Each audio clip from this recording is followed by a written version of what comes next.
All right, let's start solving this past paper question, paper 2, variant 2. This question is from June 25 paper, and question number 3. Staphylococcus aureus is a pathogen which infects humans. It can be destroyed by antibodies and antibiotics. Now, antibodies and antibiotics, that is the topic which is there in the diseases and immunity.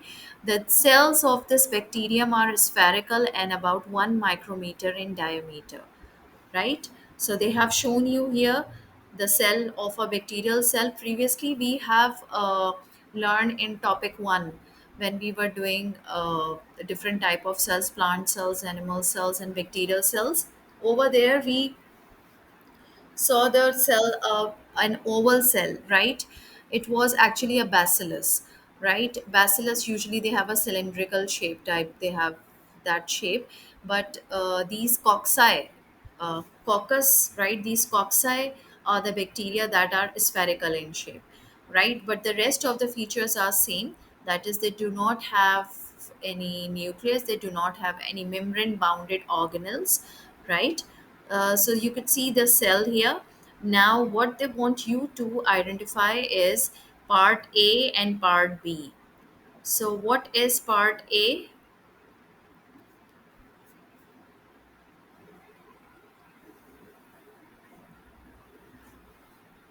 Anyone? What is part A? Well, part A is ribosomes, right? They do not have any mitochondria, endoplasmic reticulum, right? These kinds of structure. These are the ribosomes. They have their protein machinery in them, right? The viruses do not have. Now the B is, they are the circular DNA, right? So these are the plasmid. These are the extra genetic material that is present in these bacteria, which helps them in their reproduction in a way, right?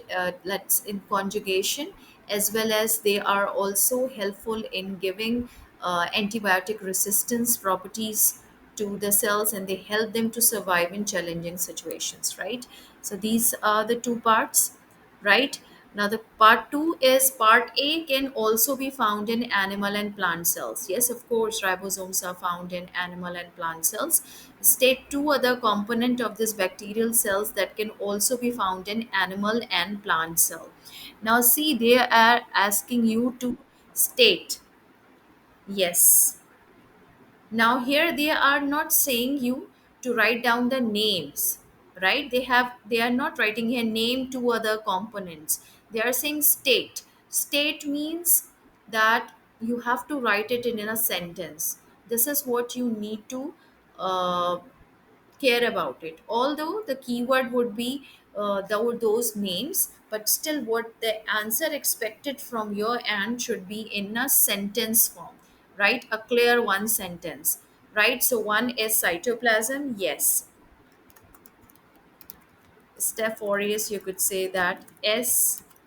aureus has cytoplasm, which is present in both animal and plant cell, right? This way. Okay. Second, it has cell membrane as well, that is present in both plant and animal cell, right? Although you will be given the number for this cytoplasm, right, and the cell membrane, but what they want from you to write down the answer in sentence form, right?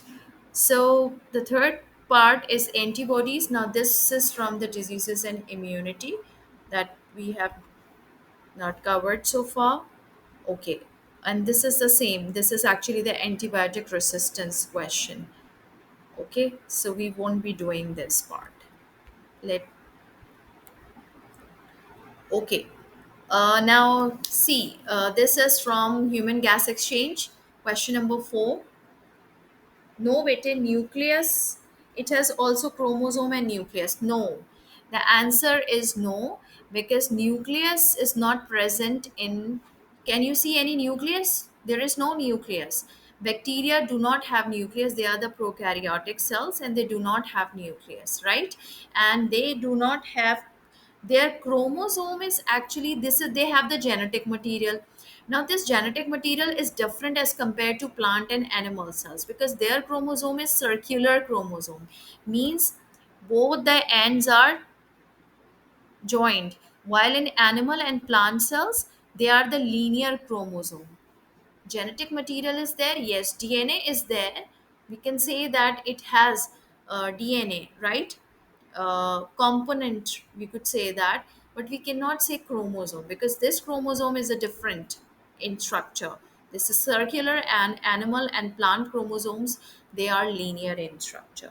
So this is what you need to remember. Okay. Okay, now this question number 4, this is from the human gas exchange. Figure 4.1 shows a human bronchiole and some of the specialized cells from the inner layer that surrounds the lumen. Now, this is the bronchiole. Bronchiole is basically divided from the bronchi, right? First, there are trachea, right? You can see some cartilage rings here. Then the trachea is divided into two bronchi.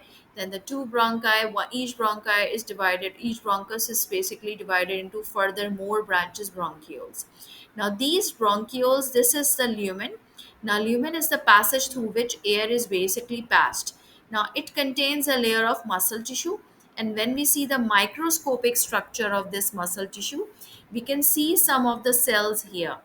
These are the specialized cells. One is X and other is Y. Now you have to identify what is the name of cell X and what is its function. What is cell X?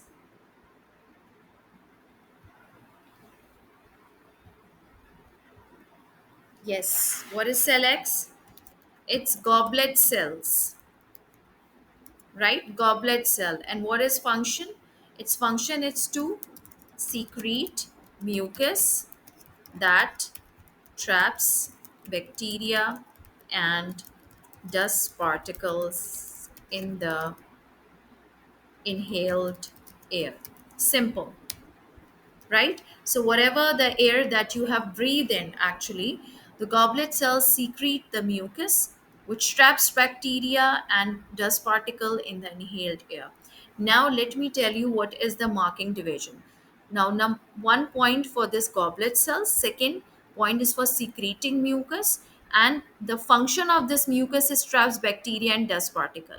Now, let me share with you the marking scheme of this question, which let you know that how 3 mark they have given you for this question.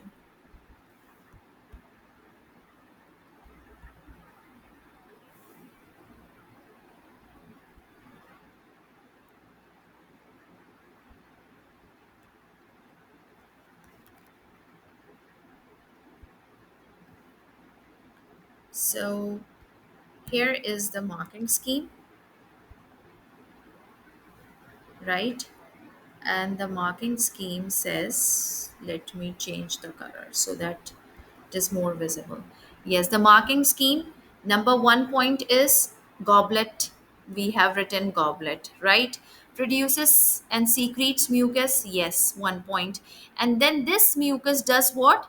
It traps bacteria, pathogens, dust particles. So, bacteria, dust particle, we have written. So, plus 3, all marks you will gain for that, right? Okay, now move on to the second part. Now they are asking you to write down the name of the cell labeled Y and describe its function. Now this Y cell, we can see some cilia here. So what are these cells? These cells are ciliated cells. 1 mark for that. Now what is their function?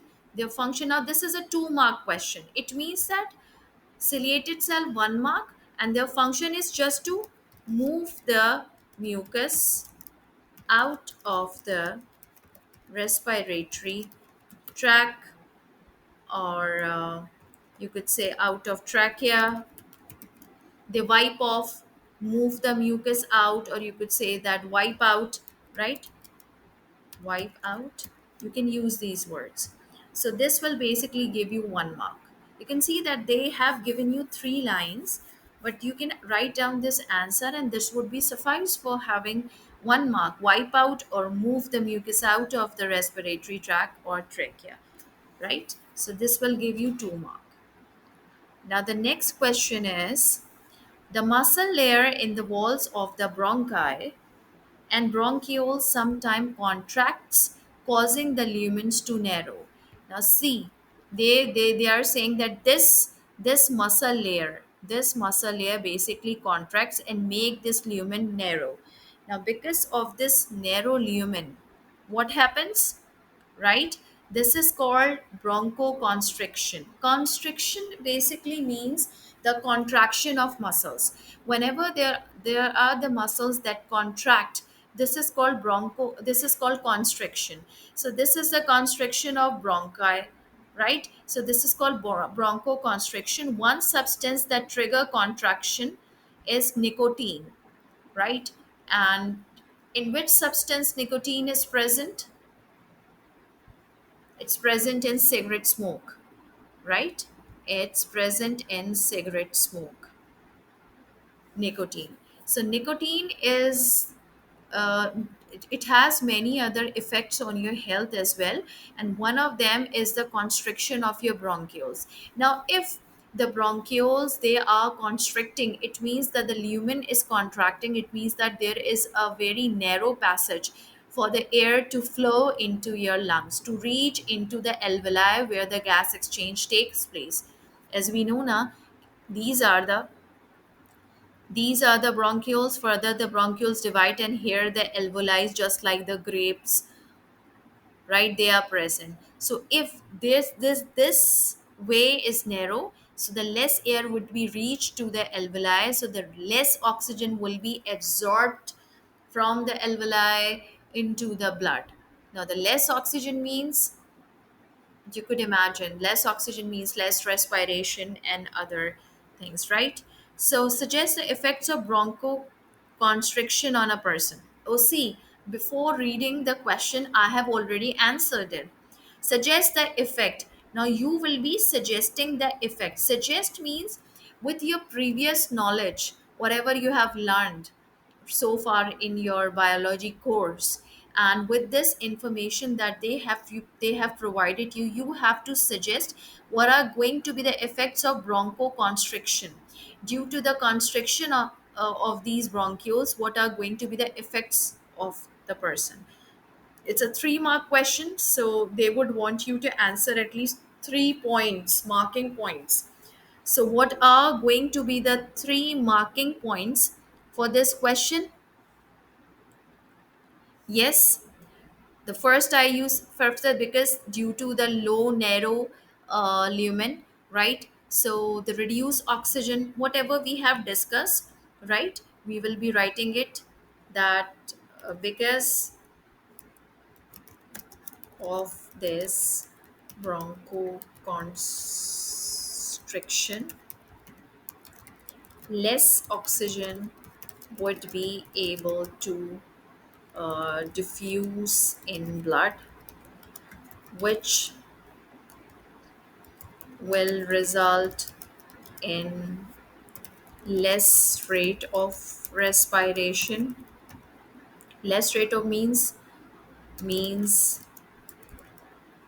less energy produced, that will make the person feel tired, right? Feel tired. He uh, person, and this will also, now aerobic respiration is occurring less, so more, less aerobic respiration and more anaerobic respiration. Anaerobic respiration, and more anaerobic respiration means more lactic acid production. And when there is more lactic acid production, then what happens? more, you could say that high breathing rate, right? So usually these peoples have breathlessness, so they have a high breathing rate. They just breathe very frequent. They breathe more than normally, right? For example, if they breathe 12, if a normal person takes 12 breaths per minute, so they will be taking more, right? Because enough oxygen is not going inside in the blood now. So this is something that I have written. Now let's see that what does the marking scheme says. So it's a three marker question, and in marking scheme, they have given basically 6 points, with which if you will discuss six of them, you will get any three, right? So any three of them, right? And what are these? Lower volume, right? You could see that lower volume of air oxygen into lungs or alveoli, reduce oxygen into the blood, that we have already means less oxygen would be able to do diffuse in blood. Alternative words I have used in, but actually the meaning is same. So +1 for that, right? Then decrease in oxygen reaching cell tissues and muscle. Aerobic respiration limited or yes. Less rate of respiration, yes. Right here I have written the same. Then more anaerobic respiration. Yes, I have written reduce ability to exercise, right? And usually, yes, to do activities and even the feeling person tired. This is fine as well. More lactic acid production means more muscles cramps due to lactic acid, high breathing rate. So all are these correct, right? So this way, your answer has been answered. Question has been answered. Now, the next part is describe one effect of nicotine on the circulatory system. Now, actually, this basically this question belongs to the topic immune diseases and immunity, in which you have to uh, do the effects of cigarette smoking, right? And in which you will discuss that there are three components of a cigarette tobacco smoke. Now cigarettes have tobacco, and tobacco smoke has three components. Yes, you're right, Bete Khatija. Low quantity of oxygen in blood. Now, the cigarette smoke has three components.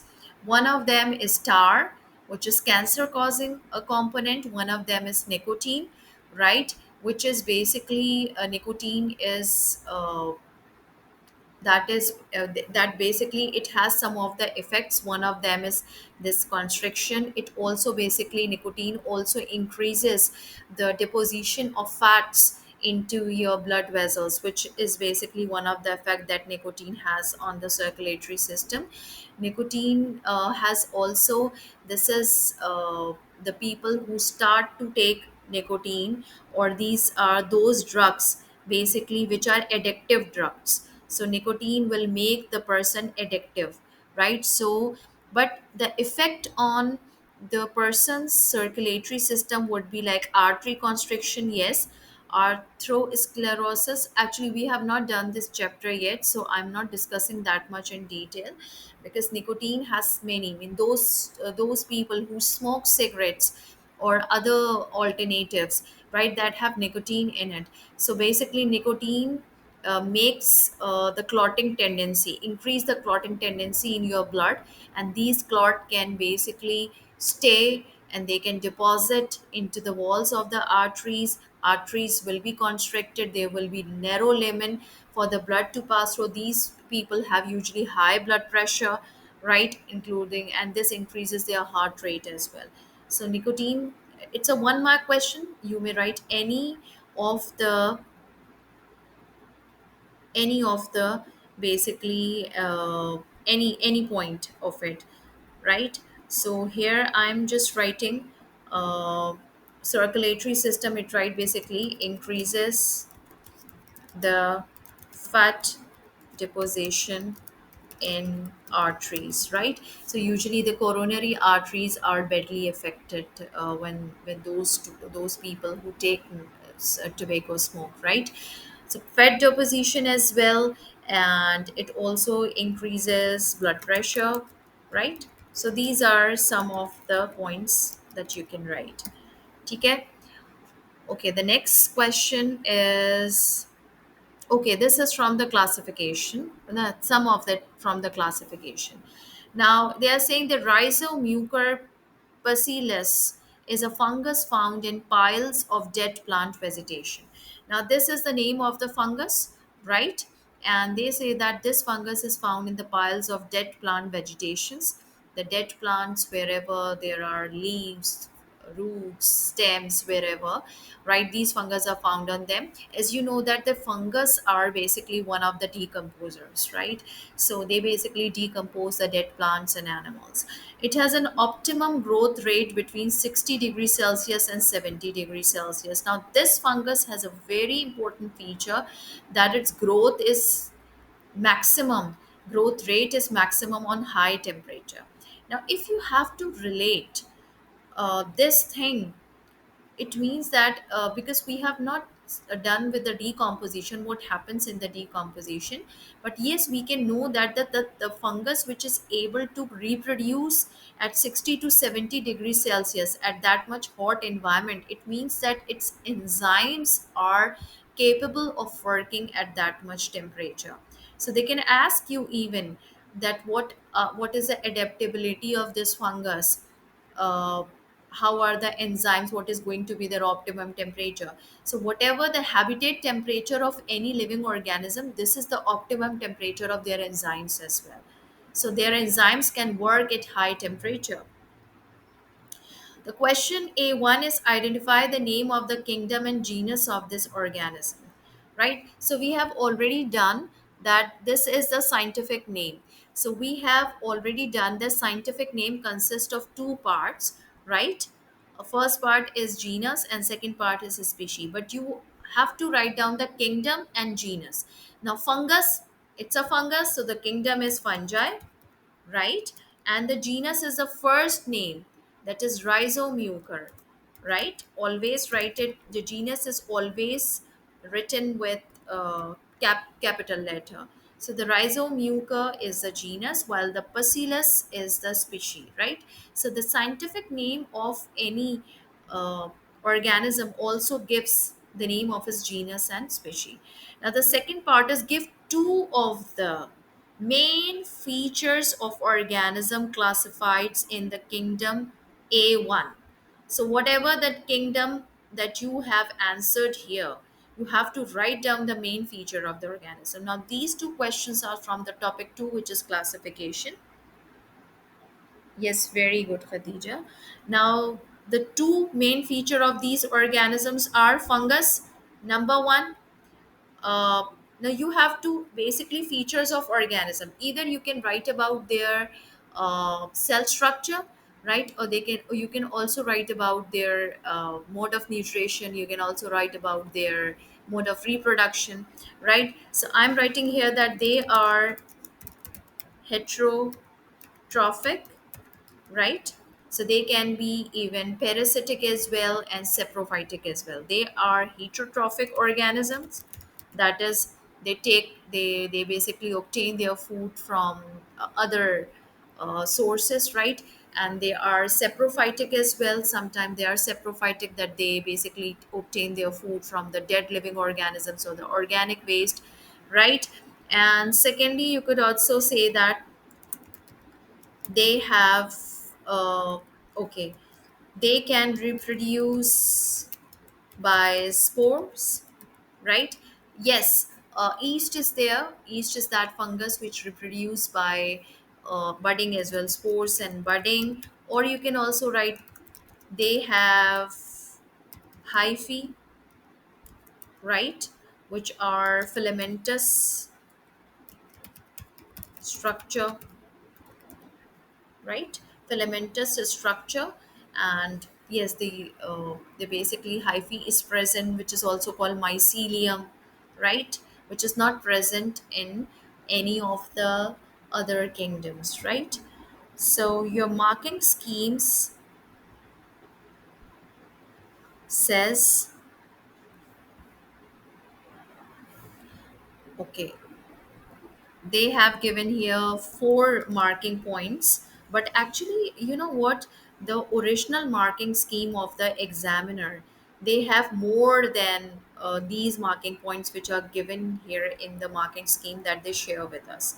So never ever think that beside these points nothing would be accepted. Yes, many things can be accepted. For example, their cell wall is made up of chitin. Yes, they do have a cell wall which is made up of chitin. They are heterotrophic, which I have written, saprophytic, which I was discussing, heterotrophic, saprophytic.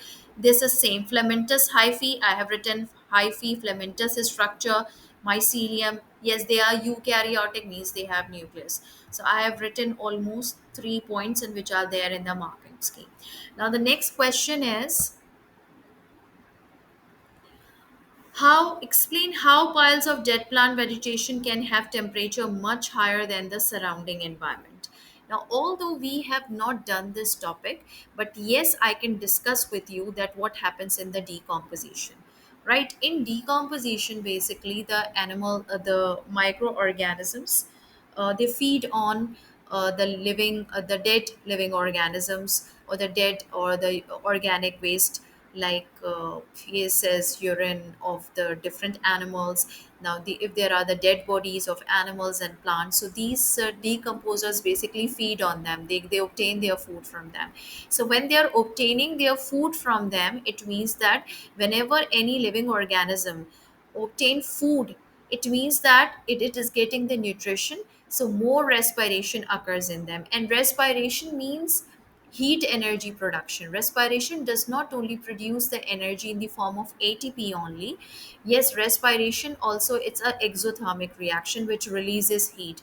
So if the fungus is getting nutrient from the piles of the dead plants, so definitely they will be reproducing continuously. And if they are reproducing, they must be respiring. And if they are respiring, so they must be producing heat. So you can also basically you can see this from those piles. Usually the temperature around these decomposed uh, piles, the piles of these dead plants and animal, they have a hotter temperature. The reason behind is because of the high rate of respiration by the decomposers, right? I'm writing the answer, and we will see that what does after that, what does the marking scheme says. As the fungus, which is a decomposer feeding on dead plants, which will make fungus to reproduce quickly and will have a high rate of respiration, producing heat that causes the temperature of these dead plants piles to be higher, right? So there are the microbes basically which have a high respiring. All of the microbes are respiring. So respiration is actually causing the heat, and this heat is actually making the pile to have a more temperature. Now let's see what does the marking scheme says.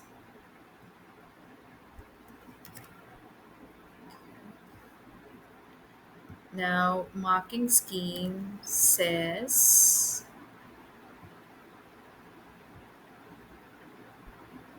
let me change the color so that you can differentiate what is the marking scheme. Okay, the marking scheme says fungi, bacteria, rhizomuca, decomposition. I written fungus decomposer, right?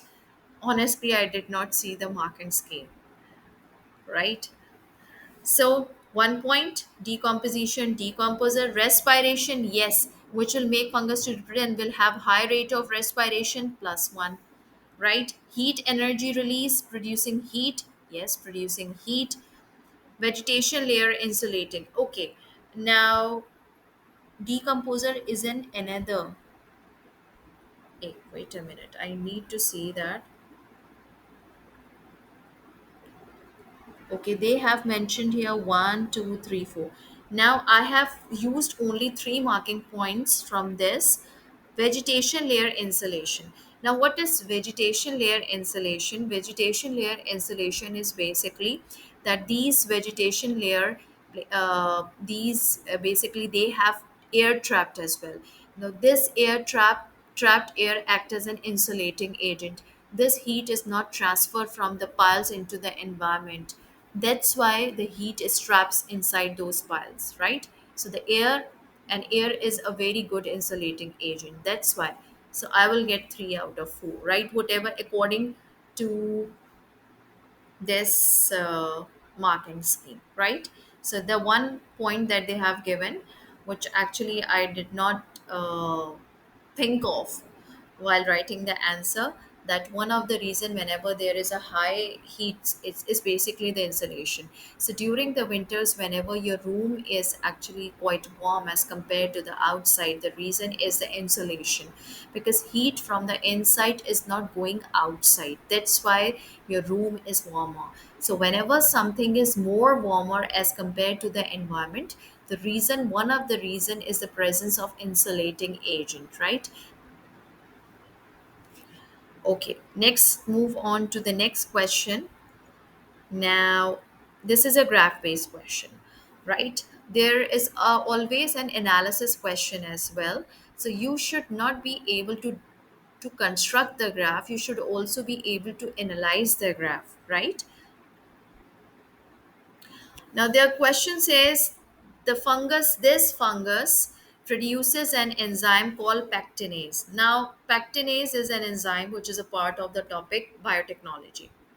Let me tell you the background of this pectinase enzyme. Pectinase, as this is an enzyme, pectinase basically digests pectin. Now, pectin is a carbohydrate which is a polysaccharide, and usually pectin is present in the uh, between the plant cells, usually in the fruits, right? So pectin, plants do not have only starch and cellulose, they have other polysaccharides as well. So pectin is a layer which is present between the cells of the plants, right? Usually the fruit cells, they have pectin in it. So this pectinase enzyme actually removes it, basically digests the pectin, which helps to have more juice from the fruits. So this pectinase enzyme actually is used in the fruit juice industries, and pectinase has two features. First, it increases the yield of the juice, fruit juice as well, right? Because if the pectin is removed, the cells will be more, uh, they will be more squished, right, to have the water in them. Second, the pectinase also clears the foam in that. So if you have observed the apple juice that you get from the bottled apple juice or the canned apple juice, that is quite clear without any foam, but the apple juice that we make at our home, it's quite foamy and it's not clear, it's quite turbid. It's turbid because of the insoluble pectin in them.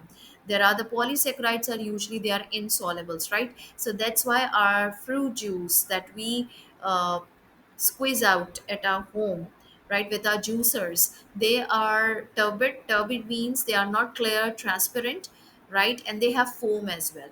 But in order to have a fine product on industrial level, the juice has to be clear and transparent. And how this juice has become class clear and transparent in industries, the people use pectinase, and this pectinase basically digests pectin, which basically helps to have more fruit juice production as well as a clear transparent juice, right? So this is actually the background of the pectinase, which is a part in the biotechnology, because in biotechnology topic you will study that how uh, enzymes are produced with the help of recombinant bacteria, right? So, okay, this pectinase, scientists extracted pectinase from the fungus, right, and investigated the effect of pH on its activity at 20 degrees Celsius, right? They have provided the 20 degrees Celsius, so where the activity would be, okay. Now, from the fungus, and this is pectinase, which is basically extracted from a fungus. And now they are basically seeing what is the effect of the pH on its activity at 20 degrees Celsius, which I think that they are talking about the same fungus, right? This rhizomucor, right? Which works, which is whose optimum growth is between 60 to 70 degrees Celsius.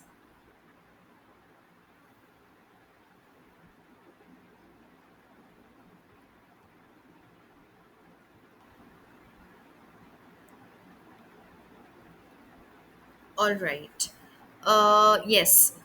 So we were like that. I think that they are talking about the same fungus which they have earlier discussed, whose growth was maximum optimum at 60 to 70 degrees Celsius.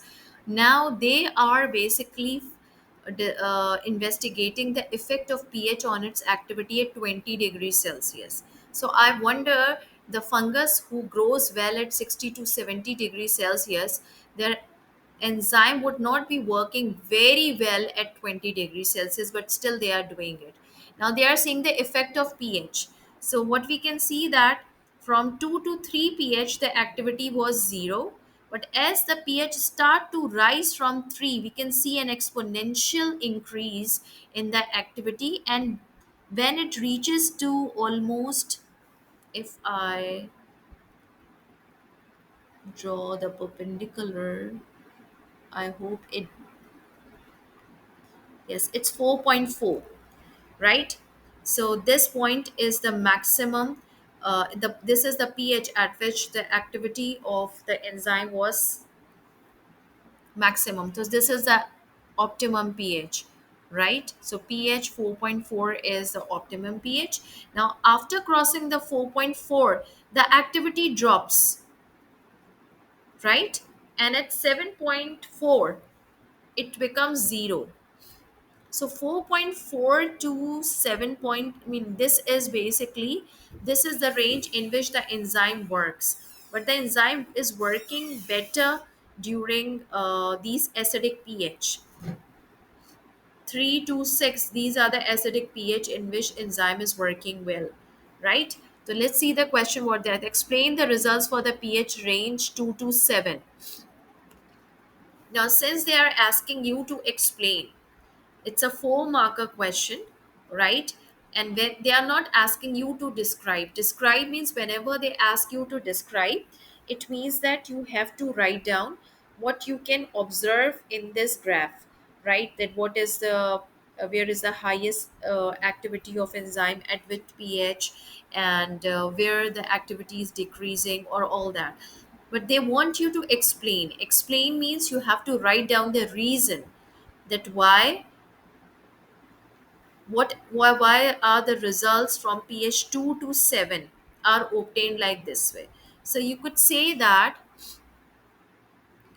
since the enzyme's activity is observed that 4.4 is the optimum pH for the enzyme, right? And enzyme works best as low acidity as compared to 2, right? So this is the pH before 3, right? Before 3, enzyme has a 0 activity because enzyme was denatured, right? Actually, let me tell you that you must understand that this experiment is not occurring with one sample only, right? What you need to understand, that this actually happens that whenever we basically investigate the effect of temperature or pH, basically we take multiple samples, right? And each of the samples has everything same except the factor that we are observing, whose effect we are observing. For example, here we are observing the effect of the pH, so we will be taking different uh, test tubes having different pH maintained with the help of the buffer solution, right? So these are the 10, 11 test tube would be basically kept for the investigation. All will have same amount of pectinase enzyme and pectin, which is substrate, right? The temperature of all the test tube will be 20 degrees Celsius, but only the difference would be the pH, which I have written 1, 2, 3, 4, 5, 6, 7. So this is the pH difference only. So actually what is happening, that pH 2, they started at pH 2, so there won't be any sample of pH 1. So at pH 2 there is no activity, there is zero activity, means pectin was not digested. This means that, right, the enzyme was denatured at 2. At 3, enzyme was also denatured at 3. But when the pH started to rise, right? Now here I have 3, 4, but perhaps they would be having some samples like they have these samples. One is 3 and then they had 3.4 or like that, right? So they might be having another sample with a pH called 3.4. So between 3 to 3.4, so 3.4 there is a activity, there is a very good activity, which means that enzyme has its active site intact, due to which it's the substrate is able to bind with the active site and the activity is observable, right? While here the more enzyme is binded, more effective collisions are occurring between enzyme and substrate, so more product would be forming. Substrate rate, enzyme activity rate is high. But when the pH crosses 4.4, enzymes again start to denature, right? And at 7.4 pH, enzyme completely denature. Now, what is happening, that why is activity declining? It's not like that all the enzymes are denatured at once. No. Slowly, gradually, enzyme molecules they denature. But when the activity is zero, it means that all the enzyme molecules are denature. So basically, you have to explain that why this graph curve is being obtained, because beyond this pH 4.4, enzymes was getting denatured and it was unable to bind with the substrate, right? And due to which the product was not forming with that much rate, right? So let's see that what does the marking scheme says. It is a 4 marker question. I haven't written the answer because as I made, but let's let me paste here the marking scheme. So the marking scheme is basically, it's a 4 marker question. So what the first is pH 2 and 3 denature, which I discussed that at 2 and 3 pH there is no activity. There is no activity means enzyme is denatured. Active site for enzyme deform, change or shape, right? Because I, if you're using the word, yes, active site shape, the substrate was unable to bind with the active site. These are the words that I used. So whenever you are explaining the graph, enzyme graph, these are the common marking points for explaining the graph, right, of any enzyme. Then optimum pH at 4.5. Okay, because yes, it would be, might be 4.5. I have not drawn the correct perpendicular. So yes, if you will be drawing it with your ruler, you will be finding the right value. So 4.5 is the optimum pH. Yes, we have discussed substrate and active site complementary. At this site, the substrate is binding with the active site, more effective collagens. That would be one of the right. ES enzyme substrate complexes being formed at this time, and enzyme starts to denature above 4.5. This is what we have discussed. So discussing, writing all these points, which are actually the reason behind it, that why the enzyme activity rising or declining, or if there is no activity, what is the reason behind it. These are some of the marking points that you can write down in your answer to have a full marks in the question. Okay. Next question is,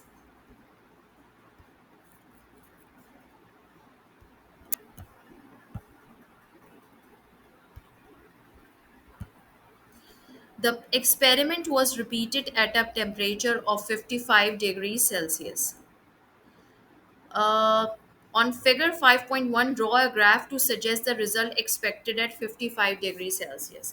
Now, what they are saying, that if the experiment was repeated at a temperature of 55, draw a graph for that. That what I had discussed earlier, that the fungus who was growing well at between 60 to 70 degrees Celsius, their activity rate would not be that much higher at 20, 20 degree. So if the experiment is carried out in at 55 degrees Celsius, the graph would be like, it would be denature at 2, right? But at 55 it will be go to more peak like this. You would be drawing the same pattern would be draw, but the graph would be go, but the activity of graph would be higher and the same optimum pH would be there. You have to make sure that these two peaks they coincide with, they should match, right? So there should be the optimum pH would be the same, the pattern of the curve would be the same, because the pH effect we can see, but the peak should be higher, the activity rate should be higher. This is what they have to actually observe, that if you have understood, if you are able to relate the initial information which is given here with which this information, right? 20 degree and this 55-degree, right? Name an industrial process that use pectinase. So it's fruit juice production, actually, which uses pectinase. All right. Uh, Now the next question. This question is from the DNA, right? Biological molecules. The nucleus of a cell contains DNA molecules that control cell function. Figure 6.1 is a diagram showing one of these DNA molecule, right? Now this is the DNA molecule. They have magnified at this. These are the two strands. Now these are the bases, right? And now they have basically boxed in something from this DNA and labeled as Q. And this is also a structure. They are labeled as P. So what is actually P? P is the chromosome, right? And chromosome is a structure which is only visible when the cell is about to divide. Usually we are not able to see this structure, this fine structure, whenever there is a new cell produced, because the cell nucleus has the DNA in as a thread like tangled convoluted type of DNA is there. But when the cell is nearby its division state, these DNA, basically the chromosome starts to uh, become they become concentrated, they become untangled, they show their this type of shape, right? The second thing is state the name of the unit of DNA labeled Q, right? When they are saying unit means monomer, the smallest unit of DNA. One strand of DNA is made up of a chain of several monomers. And what is the name of the monomer? Well, it's nucleotide, right? And this nucleotide consists of further which elements? The backbone with this border line, this actually the thick outline. This is actually the backbone of sugar and phosphate group, and these longer line, these are the nitrogen bases, right? So this Q part is the nucleotide. State the letter of the base that pairs with the G, the simplest one. C, 1 mark. Very easy. Explain how this DNA molecule controls cell function, including an example in your answer. Right now, this is basically with the protein synthesis, that how DNA molecule controls the cell function. So if you have a knowledge that how DNA codes for protein, right, with the help of the bases amino acid, the sequence of the nitrogen bases, it's basically codes for the amino acids that have to be there in the protein, then you will be able to write the answer that the code, the sequence of the order of bases, it determines the sequence of amino acids, right? And one of the thing that the DNA codes is the G proteins, right? So you would be able to write it. Actually, we have not discussed that much in the biological molecule, because this is something that we discuss during discussing protein synthesis, translation, transcription, when we do inheritance, right? Now, the question number 7, which is the last part, this is actually question 7 is a jackpot type of a question, which is always the AO1 question. AO1 question are the assessment objective 1 question, in which simply you have to recall your knowledge and you have to write down. Simply they have asked you photosynthesis and transpiration, right? And you can, this is a 10-mark question. So photosynthesis and transpiration are two processes that take place in a plant leaf. You have to explain how the structure of a leaf is adapted for photosynthesis, right?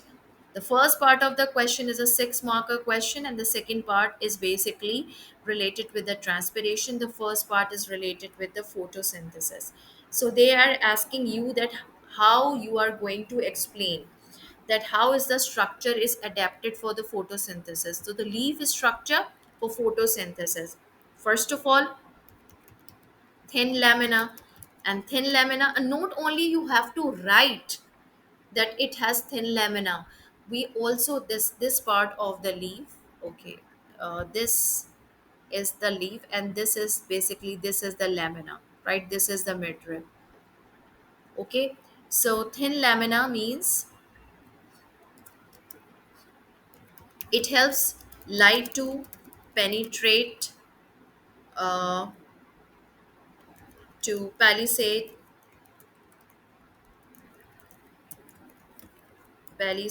cells effectively, right? Now let's say that if the leaves would be thicker, so light would not be penetrating to all the mesophyll cells that are there. As we know that the leaves have uh, palisade mesophyll, spongy mesophills, right, that have the chloroplast. Now this chloroplast is basically traps the chlorophyll present in this chloroplast. It traps the, it's basically traps the light that basically helps in the photosynthesis. So the thin lamina helps the light to penetrate to palisades effectively. The second part is lower epidermis, epidermal layer of leaf has guard cells who control the opening of stomata for carbon dioxide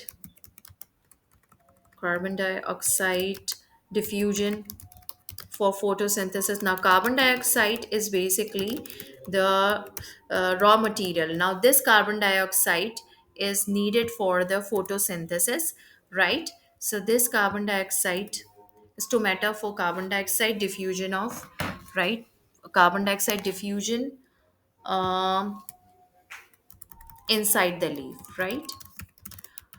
Okay, the third point we can write about presence of vascular bundle, presence of xylem, bringing water from roots, right? Now, water is basically the raw material for photosynthesis, right?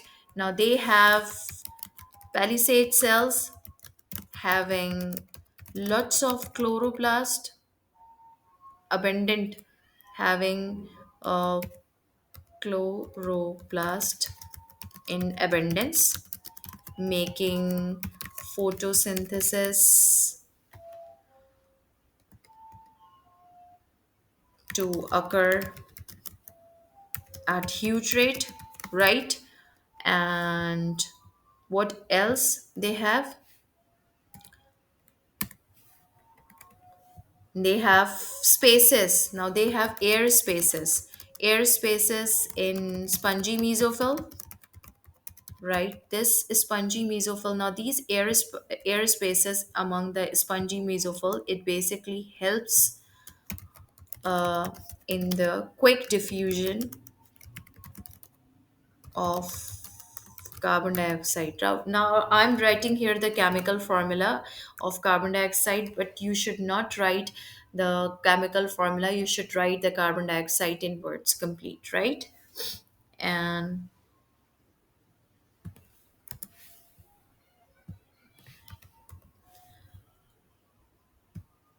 okay, what else? One, two, three, four, five, six. We have already. Nay, this is the fourth one. Huh? Okay, next, what it has? It has epidermal layer, upper epidermal upper epidermal cells, transparent for more light penetration, right? And what else that comes into the mind, that what is basically, right? So it has basically, yes, the leaf, when we talk about the leaf, it has a large surface area as well, right? So large surface area of leaf for more absorption of light,